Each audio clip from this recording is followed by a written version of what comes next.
সকাল বন্ধুরা, তোমরা সবাই কি করছো? সবাই নিশ্চয়ই রান্না বান্না হয়ে গেছে। আমি দেখো রান্না বান্না সব আমার হয়ে গেছে। আমি এখন পায়েস করব।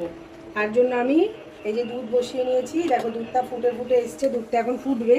আর আমি চাল নিয়ে নিয়েছি পায়েসের জন্য, চিনি, বাতাসা আর হচ্ছে কাজু কিশমিশ। আমি চিনি বাতাসা দুটো মিলিয়ে পায়েসটা করব, তাহলে পায়েসটা ভালো হয়।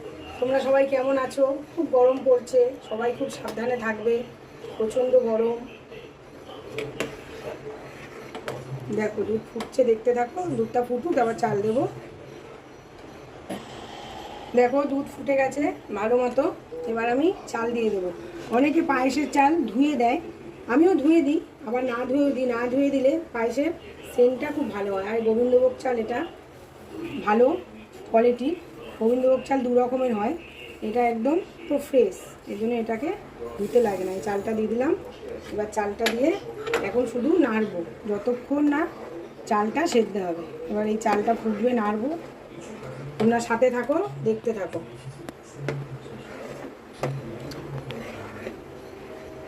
এই দেখো দুধ ফুটে গেছিলো, চাল দিয়েছিলাম, এই যে এবার চালটাও ফুটে গেছে, সেদ্ধ হয়ে গেছে।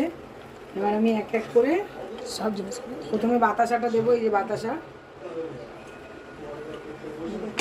দিয়ে দেবো। বাতাসা দিয়ে 1-2 মিনিট মতো নাড়াবো। এই যে দেখো বাতাসাটা দেখো সুন্দর, এই যে দিলাম, দেখো সব গলে গেছে। এবার আমি চিনিটা দিয়ে দেবো। চিনিটা দিয়ে এবার চালটাকে আরও 5-7 মিনিট ফোটাবো। ফুটুক, তোমরা দেখতে থাকো। তারপরে নামানোর আগে কাজু কিশমিশ দিয়ে তোমাদের দেখাবো। এই দেখো কি সুন্দর ফুটে গেছে, পায়েস রেডি। দেখো ঠিক আছে। এবারে আমি এই রেখে দেওয়া কাজু কিশমিশটা দিয়ে দেবো।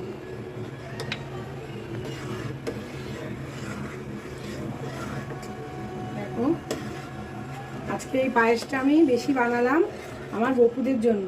আমার 3টে গোপাল আছে, গবলু, গোকলু আর মাদল। ডেলি ওদের ফল মিষ্টি এই সেই দিই, অনেক দিন হয়ে গেল ওদের পায়েস বানিয়ে দিই না। তার জন্য আজকে রান্না করে সব পরিষ্কার করে ওদের জন্য পায়েস বানালাম। তাহলে দেখতে থাকো। আজকের মতো টাটা, আবার পরের দিন দেখা হবে।